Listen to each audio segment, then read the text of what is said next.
Hello, good afternoon, and welcome to Afilgo Abasi. Today, I want to talk to you on something I titled The Mystery of the Snake, or the Mystery of the Serpent. Like you all know, we live in a society where a lot of things are being demonized, but there are things we shouldn't joke with, and one of such is the snake. So let's do a thorough search through history and various religions. Now, you would agree with me that the symbol of snake is all over and all around us. You check the symbol of medical, you find the snake there. And then you check through the Bible, you also find the snake.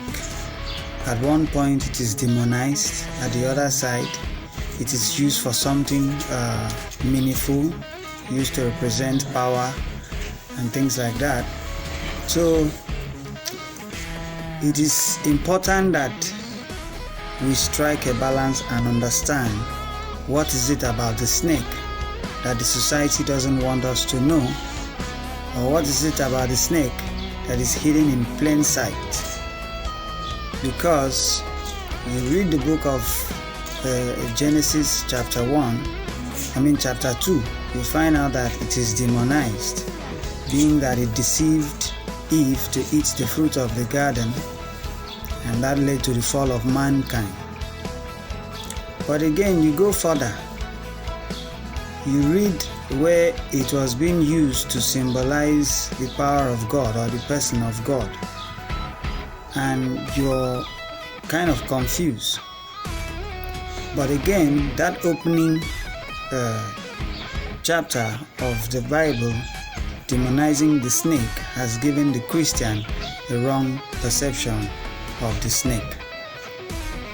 And then if you check different culture, from India to several parts of the world, you see that the snake is well symbolized and is in a place of a high hierarchy.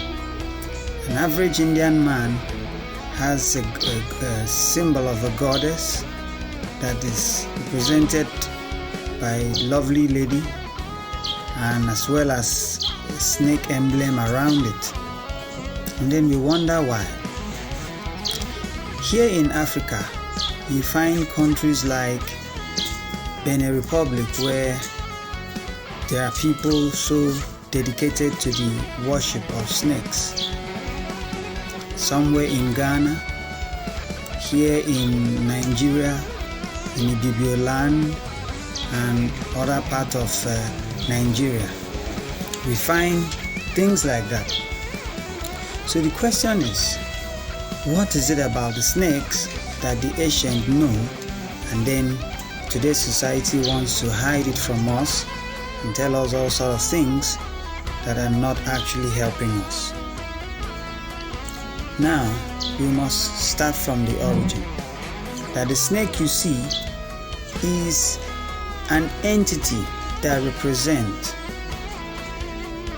the supreme, or that represents a certain deity, or that represents the female part of the creative force of life.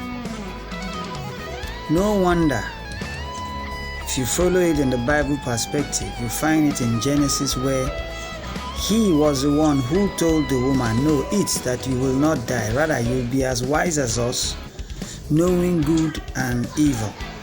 And you and I would agree with me that that's exactly what happened after Eve obeyed that instruction and ate of the fruit. They became wise, and they knew good and evil. They became creative and inventive. They sought victory, and they invented clothing.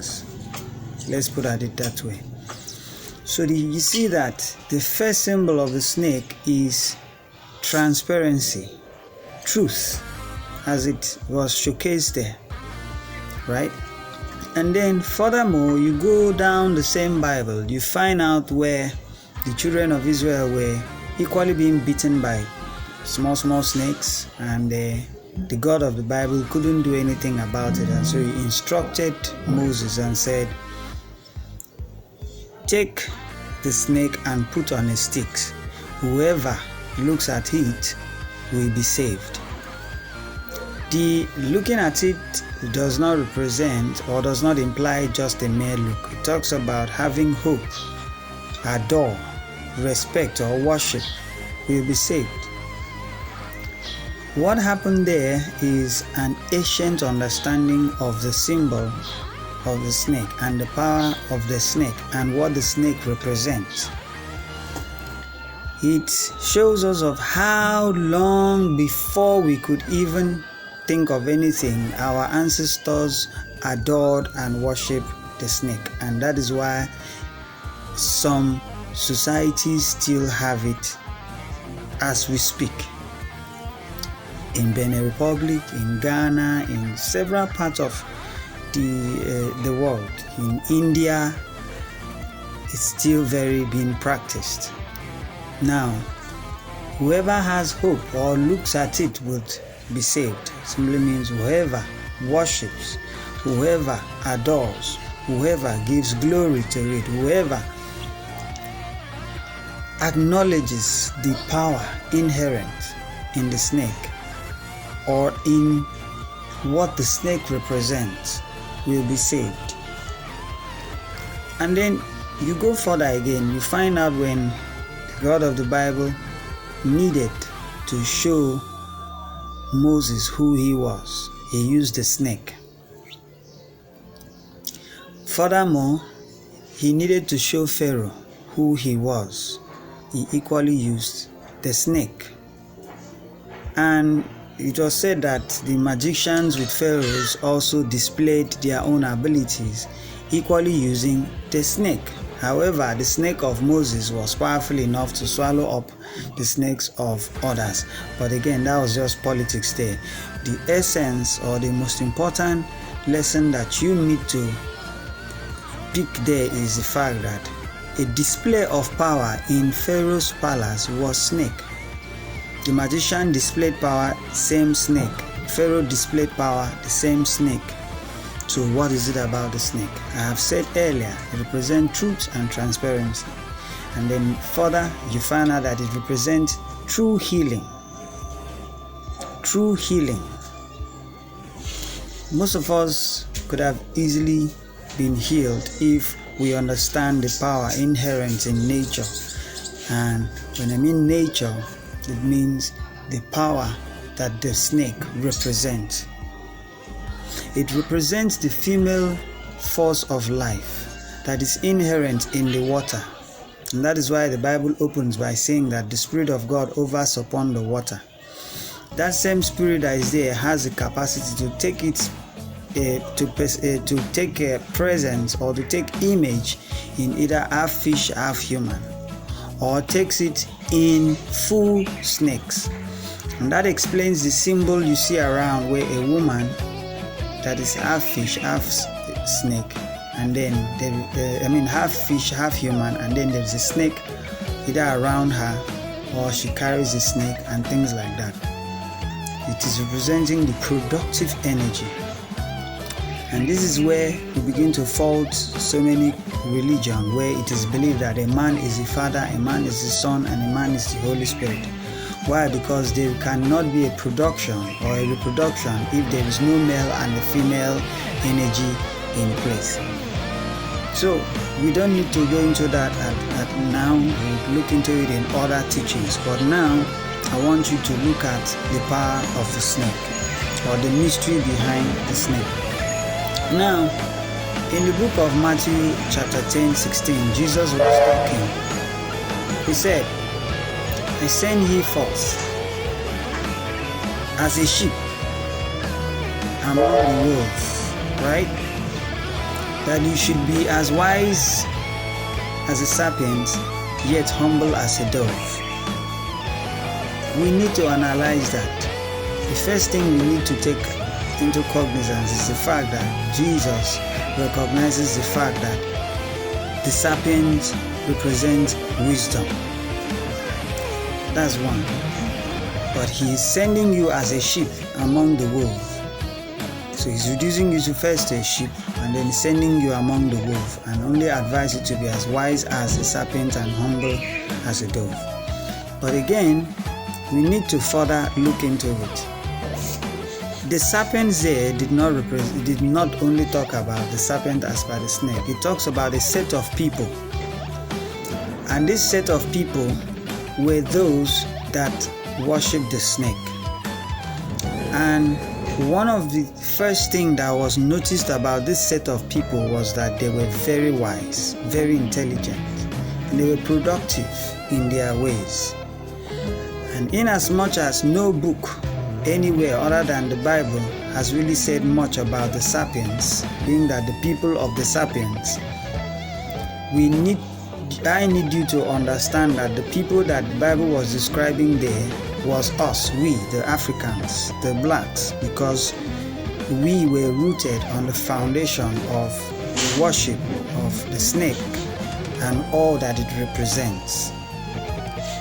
So when he says be wise as the serpent, it means that they be wise as the people who worship snakes, that are very intelligent, very smart, right? So it shows us that the snake is a very intelligent and a very humble animal.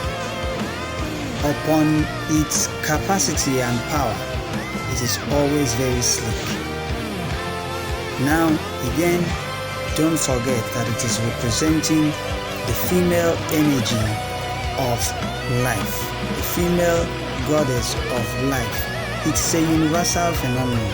That's why I find it in different tribes, in different ethnicity. However, we approach this deity through different portals according to our ethnicity. And that's why I used to tell people that spirituality is ethnic based. You cannot say, since I am in India and I'm from Nigeria, let me just worship what the Indians are worshiping. No, it's not going to work well for you, because first, you don't speak Indian language. Secondly, you don't even understand a lot about the culture. Spirituality is also culture based, right? Now, let's go further. The Bible there, or Jesus was talking about us, a people that worship the serpent. And that is still very paramount today. In some of my teachings, I have told us that you will know the God you need to serve right from your inside. You do not need a book to tell you. You do not need anybody to tell you. As you sleep, as you walk, as you think, that God is communicating with you. So now that leads me to the next thing I want to talk to you about. In as much as we may want to refer to this worship of the snake as an archaic practice, but I want to tell you today that most of us are roaming around the earth suffering as a result of as a consequence of neglecting our snake, neglecting that goddess. How do you know these things? You and I would agree that there have been several times you dreamed and all you saw was snakes. Several people have it, either the snake was angry with them, or the snake was pursuing them, or the snake was delivering gifts such as jewelries, clothing, and things like that to them. Some people in physical life are always seeing snake. Even in a well-protected environment, you walk into your room and you find snake in your room. You know within yourself that this is so unnatural. Where would the snake have passed to get to my room? Or you find it even in your box. A lot of people have seen snakes like that. And what is life talking to you? That the mother god, goddess, is seeking for you, is looking for you, and wants you back, wants you to align in order to be used. If you are often seeing yourself either in dreams with the snakes or physically the snakes are always around you. Some people get to walk in group and only one will see that snake, and that's because the snake didn't come for others, it came for you. And I've had that experience where a staff of mine, they were coming and she saw snake and alerted the second person, and they both ran. But after they had stopped running, the other asked, "Where did you actually see the snake?" Because me, I just ran and I didn't know, but for safety. And she replied, "The snake was just in front of us." And she was like, "But there was no snake in front of us." And she said, "I saw the snake, a black snake." It happens like that. Only you will be the one to see it, but others will be around you and will not see it. For me personally, I used to see the snake and nobody else will see it. And since I have aligned and appeased it, it always comes to say hi. And I would also respond and the snake will go. Sounds strange, but for those who have had this dream and have these experiences, you easily relate with me. The worship of snake is not gone. The system may try so hard to bury it, but you know why it can't be buried is because it is part of who we are. It is inherent in us. You will dream it, you will see it all around you, even in your room. Some people even sleep, wake up, and there's snake on their bed, and they wonder how come. Some will shout and run out of the room. I met a mother who was trying to fix the problem for a little girl of about 12 years. She said since the girl was 8, she has been complaining about seeing snake in her dream. Snake come talk to her, play with her, and as she wakes up and see the snake on her bed, and then when it is about to get bright, the snake will be gone, and before the snake leaves, she will not even be aware of when the snake left, and when the snake came, she will not also be aware of how it came. A small girl, so she was crying. What can she do? That several churches have prayed, they have called her Ogbanje, they have done this, done that, and now she's even at the verge of thinking of where to go and dump the girl. And I told her, no, don't do that. It means she is a goddess, a child that will be a mouthpiece of nature, a child that would direct many paths, a child that would heal, a child that would be a healer to several illnesses that the Orthodox cannot find cure to. I encouraged her and she began to look at it in a different perspective. Okay, so maybe you have a child that is facing that, or you yourself, you are facing that. I want you to understand that it is a call. It's a deep call for you to align with nature. Do not allow the system to demonize what you see, what you feel on your inside. The God you need to serve knows you from birth and relates with you from birth. Even if you were a stark illiterate, you will still know and speak and relate with your God. You don't need to be a graduate. You don't need to even know A or B to be able to relate with God. Why? Because God does not have a language. He speaks in symbols. He speaks with nature, and that is why in our dreams we see all sort of things, and with these things we see, God is talking to us. Our gods are talking to us. And you see, unlike what the world is trying to tell us, that the God we should serve should be only one throughout the world, that is not who we are, and that has never been. We are a polytheism, a polytheist people. That is to say that we know that in the universe there is a law of duality. There is a female and there is a male. That alone has established the fact that we cannot serve a single God. And then it further goes down to the ones that protects the individual, the ones that is in charge of the home, the one that is in charge of a single territory to an extended territory. So that was the African mentality. And so I am using this video to call you back to the consciousness that so many things has been demonized, and the last we should allow the system to demonize for us is the snake and the essence of the worship of the snake. Search yourself, search your heart, find your place in the scheme of nature, and return back so that you would find peace and true healing. You will find wisdom, intelligence to operate through life. You will find the wealth that you really seek, because everything you need in this world is from the water, and the governor of that same wealth will appear to you either in a snake form or half human, half fish. Be awakened, be sensitive, guide your heart, and stick to what is coming from the inside. Don't depend more on what is coming from the outside, because around us is too adulterated, so much rubbish flowing around. But trust in yourself to guide yourself. Thank you so much. Once again, this is Afel Gwamabasi. I hope that you have been able to learn from this video, and you would help me share the message to others so that we become confident of who we are. Like the page, share it, follow me anywhere I go. This message will be spreading, and don't stay too far. Thank you and have a lovely day. Bye.